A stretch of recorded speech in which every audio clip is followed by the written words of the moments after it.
कांग्रेस के राजस्थान के प्रदेश अध्यक्ष गोविंद सिंह डोटासरा ने एक बयान देते हुए कहा है कि अब कांग्रेस राजस्थान में होने वाले 7 सीटों पर उपचुनाव में सभी अलग-अलग सीटों पर कांग्रेस इंडिपेंडेंट रूप से चुनाव लड़ेगी।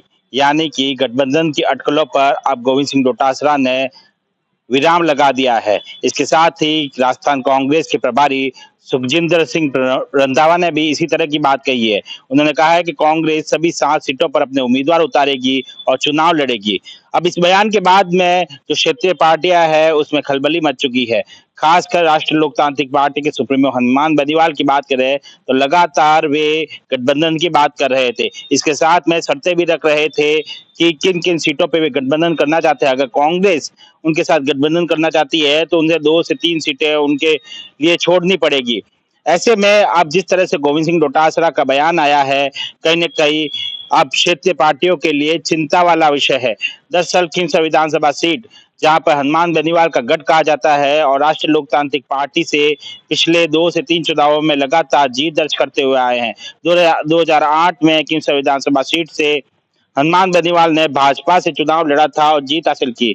2013 में निर्दलीय राष्ट्रीय लोकतांत्रिक पार्टी का गठन करते हुए 2018 में अपनी ही पार्टी से चुनाव लड़ा और जीत हासिल की। इसके बाद में उपचुनाव हुए तो अपने भाई नारायण बेनीवाल को चुनावी मैदान में उतारा और जीत दर्ज करवाई। 2023 के विधानसभा चुनाव में खुद ने चुनाव लड़ा और जीत हासिल की। अब वापिस से उपचुनाव होने हैं तो ऐसे में चर्चा थी कि अब जिस तरह से लोकसभा चुनाव में गठबंधन किया गया था, फिर से गठबंधन की राजनीति में अपनाई जाएगी और जीत के लिए मेहनत की जाएगी। लेकिन कहीं न कहीं जिस तरह से डोटासरा का बयान सामने आया है, इसके बाद में इस बात को लेकर चर्चा शुरू हो चुकी है कि हनुमान बेनीवाल की मुश्किलें और बढ़ सकती है। दरअसल जिस तरह से भाजपा ने एक कदम आगे बढ़ते हुए उम्मीदवारों की सूची भी जारी कर दी है और 6 सीटों पर अपने उम्मीदवार नाम सूची जारी कर दिए हैं। इसके साथ ही खींवसर विधानसभा सीट पर रेवत राम डांगा का नाम सामने आया है। रेवत राम डांगा का नाम सामने आने के बाद में इस बात को लेकर चर्चा हो चुकी थी कि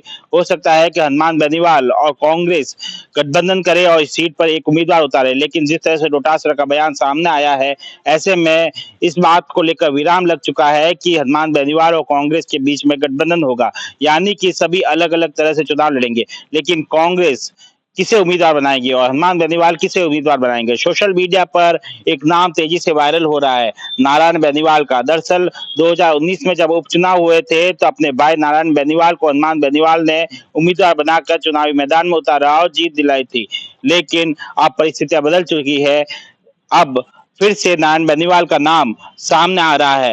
हालांकि देखना होगा कि हनुमान बेनीवाल नारायण बेनीवाल को चुनावी मैदान में उतारते हैं या नहीं। इसके साथ ही कांग्रेस किसे चुनावी मैदान में उतार सकती है। 2023 के विधानसभा चुनाव में तेजपाल मिर्जा को चुनावी मैदान में उतारा गया था।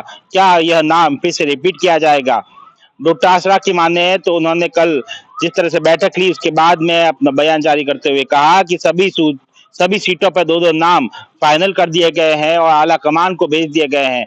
इन 2 नामों में से ही अब चयनित किया जाएगा कि किसे चुनावी मैदान में उतारा जाए। ऐसे में देखना होगा कि क्या पुराने चेहरे पे ही कांग्रेस दांव खेलती है या नए चेहरे को चुनावी मैदान में उतारती है और इससे हनुमान बेनीवाल की मुश्किलें कितनी बढ़ती है। सुमित देवड़ा, टीवी 9 राजस्थान।